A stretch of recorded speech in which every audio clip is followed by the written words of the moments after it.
અને ઉપસ્થિત તમામ મહેમાનો, તમામ વડીલોનું કથિરિયા પરિવાર વતી, ભાઈ શૈલેષભાઈ વતી હું હાર્દિક આપ બધાનું સ્વાગત કરું છું.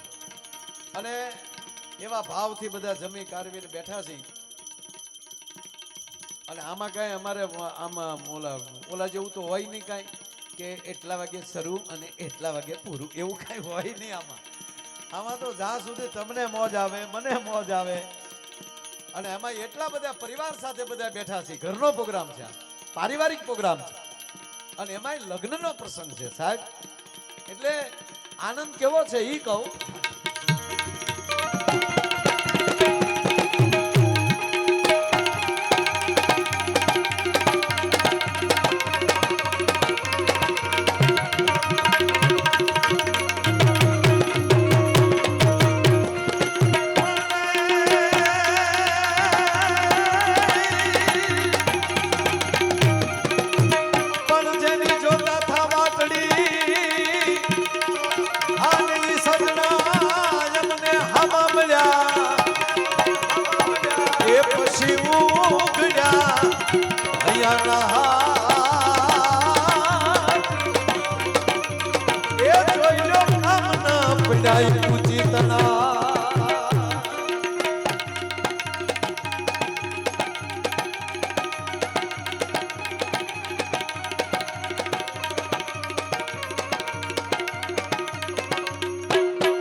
આનંદ કેવો છે અને ટૂંકી વાત કરીને પછી આગળ વધું. પણ મને આનંદ એવો છે મિત્રો બધાને, કારણ કે પ્રોગ્રામ અમારે રોજનું થયું. હાથ પડે એટલે મેં નીકળી જાય. જેમ કંડક્ટર છે એ ટિકિટ કાપવાની પેટડી લઈને નીકળી જાય, અમે આ વગાડવાને લઈને નીકળી જાય. કંડક્ટરની પત્નીને કલાકારની પત્નીને કોઈ દી એ વાતનો ફોરો ન હોય કે તમારા ભાઈ બહાર ગામ ગયા. એ તો ઘીરે હોય એનું ગૌરવ હોય કે આ તો ઘીરે છે, નથી ગયા ક્યાં એમ. બાકી અમે રોજ બહાર ગુડાણા હોય. વચ્ચે એક દાખલો સરસ મજાનો જોક્સ યાદ આવ્યો એટલે કહું. આ તો આવું હરખ જ આવવાનું છે. કારણ કે સાહેબ એક દીકરીને અલગ અલગ બે વરરાજા એટલે ટૂંકમાં બે છોકરા જોવા આવ્યા. એમાં એક છોકરો કલાકાર હતો, પેલો જે જોવા આવ્યો ને એ કલાકાર હતો, અને બીજો હતો ને એ ચોર હતો. હા, એ શું કહેવાય એને, ટૂંકમાં ધાડ પાડવું હતો. લ્યો ને ખાદી ભાષામાં અમે બે એ જ કરીએ છીએ. ઓલા મારીને ધાડ પાડતા અમે દાંત કઢીને પાડીએ. પણ ટૂંકમાં એક કલાકાર હતો, સારો આર્ટિસ્ટ હતો બિચારો, બહુ સારો કલાકાર હતો, ઉચ્ચ કોટીનો. અને એક ચોર હતો. એટલે અઠવાડિયાના ગાળામાં બે છોકરા જોઈ ગયા. અને પછી એક મહિના પછી દીકરીએ નિર્ણય કર્યો. દીકરીએ ચોર હતો ને એ પસંદ કર્યો. બોલો, કલાકારને પસંદ ન કર્યો. એટલે એની બેનપણીએ કીધું, બોલો જોતો ખરો પદ્મશ્રી છે, કેવડો મોટો કલાકાર, તે એને પસંદ ન કર્યો ને ચોરને પસંદ કર્યો. ત્યારે દીકરીએ જવાબ એટલો દીધો કે એ એવડો મોટો કલાકાર છે ને રોજ દેશ પરદેશમાં બહાર જ હોય, અને ઓલો પોલીસની બીકે રોજ સાંજે ઘરે તો વયો આવે, આપણે ગોતવા તો નહીં એને. એટલે આજનો જે હરખ છે સાહેબ એ કઈક જુદો છે. અને આનંદ કેવો છે એ કહું સાહેબ.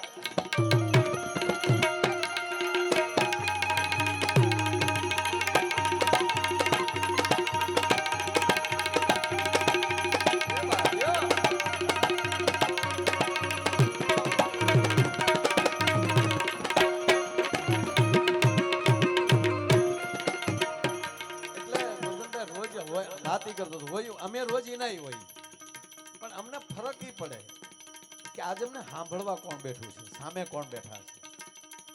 તમે એમ ન માનતા કે અમારે રોજ આવા પ્રોગ્રામ હોય.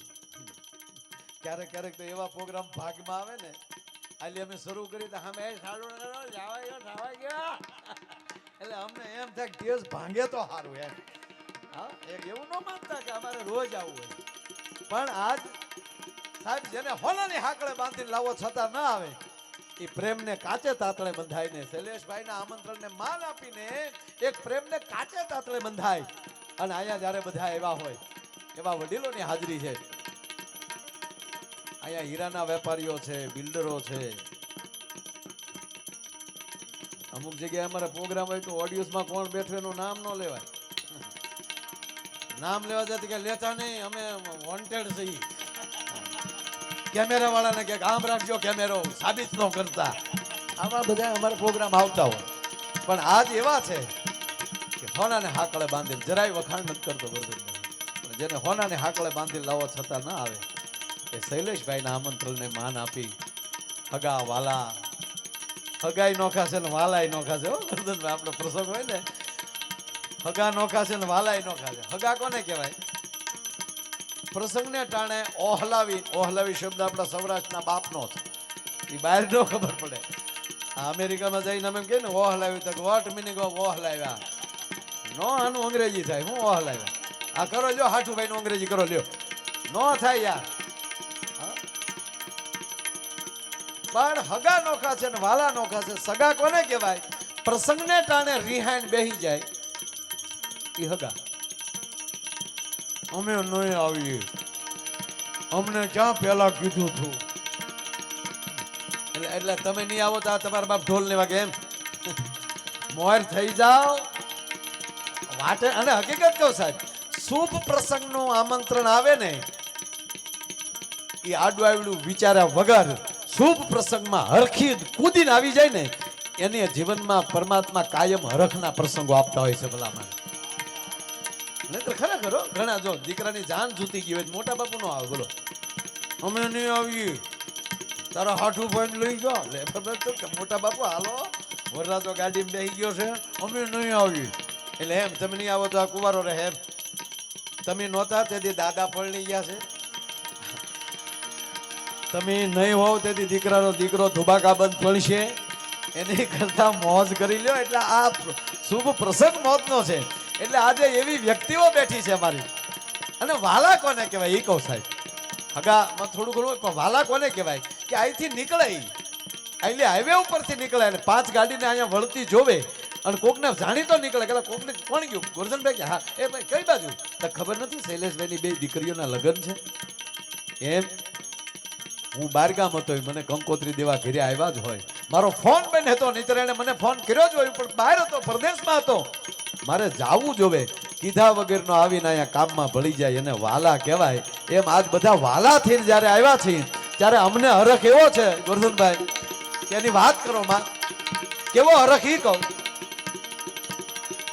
કે 7 વર્ષથી ધરતી ઉપર એક વરસાદનું ટીપું ન પડ્યું હોય, 7 વર્ષના દુકાળ પડી ગયા હોય, અને 7 વર્ષ પછી માણસોને એમ કહેવાય કે આકાશ સામે જોઈ જોઈને પોતાની ગરદનું દુખવા આવ્યું હોય, વરસાદની રાહ જોઈ જોઈ.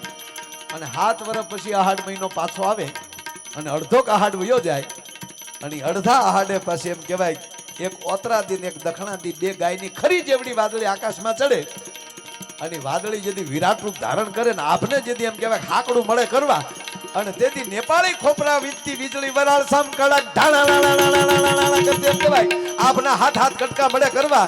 અને તેથી આપણી ડુંગરની ટૂંક ઉપર બેઠેલો મોરલો પોતાની ડોકની હાકળના 3 કટકા કરીને કહેતો હોય કે મે આવ મે આવ મે આવ. જેમ મે ઘોડે રાહ જોતા હોય અને એવા મહેમાનો આવે અને એવી જે મજા આવે ને એવી આજ અમને મજા આવવાની છે સાહેબ. કેવી મજા?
વર્ષોથી અમે આ દુહો ગાઈ છે, સંત ગાઈ છે, કોઈ દી કોઈ ખોલાવતા નથી.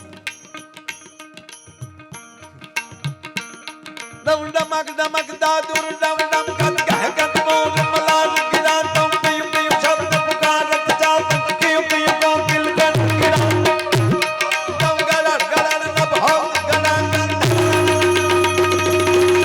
સમજાણું કાંઈ સમજાણું અમને ન સમજાણું. આમાં સમજણ ન હોય, ખાલી મજા આવે. આ લગ્નમાં ઈ જ છે, આખી જિંદગી ન સમજાય.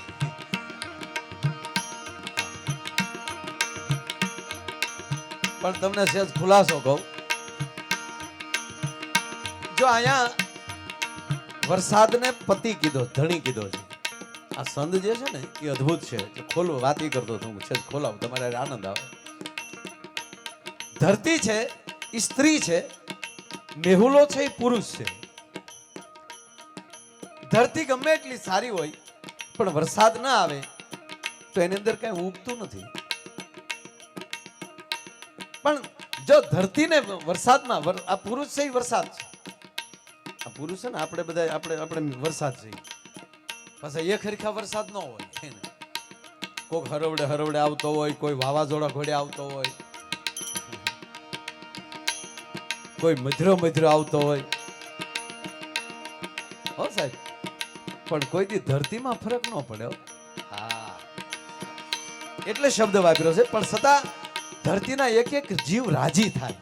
કેટલા જીવ રાજી થાય વરસાદ આવે તો? સાંભળો, વરસાદ આવે એટલે ડવ ડમક ડમક દા દુર્ડવ ડમક. દેડકા પણ બોલવા મળે, દેડકાને પણ આનંદ આવે.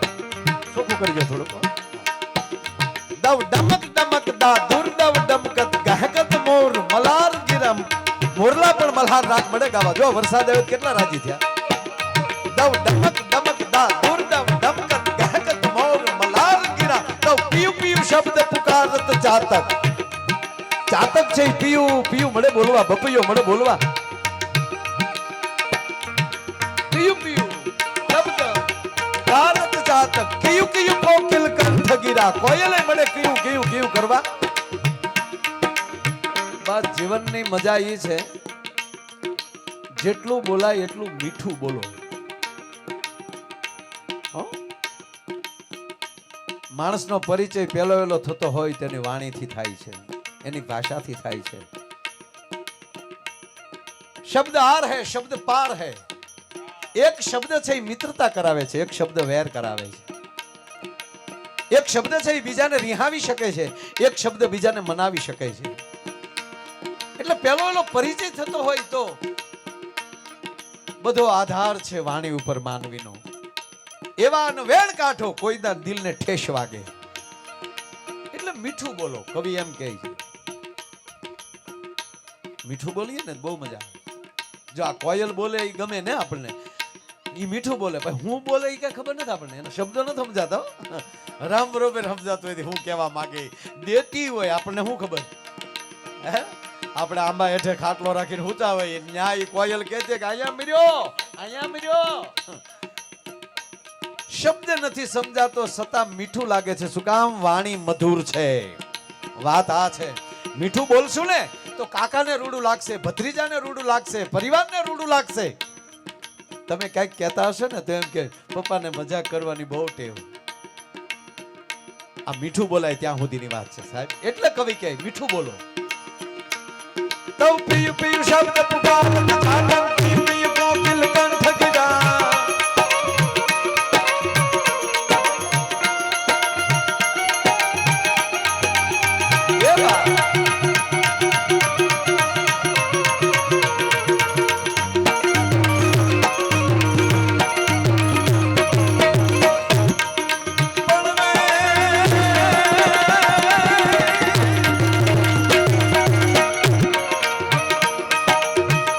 શબ્દ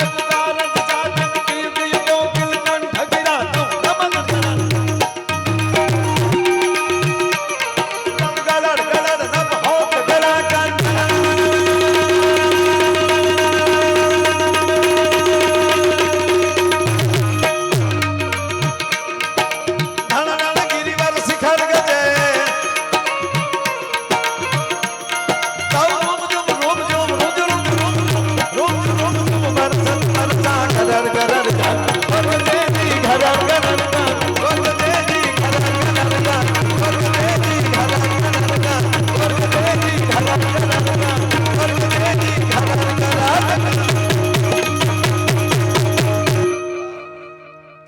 શાંતિ કરણ જગ ભરણ માડી ઘડો ઘડ્યા ભવ ઘાટ એથી નમીએ તન નારાયણી માડી વિશ્વરૂપ વૈરાટ. આજ રોજ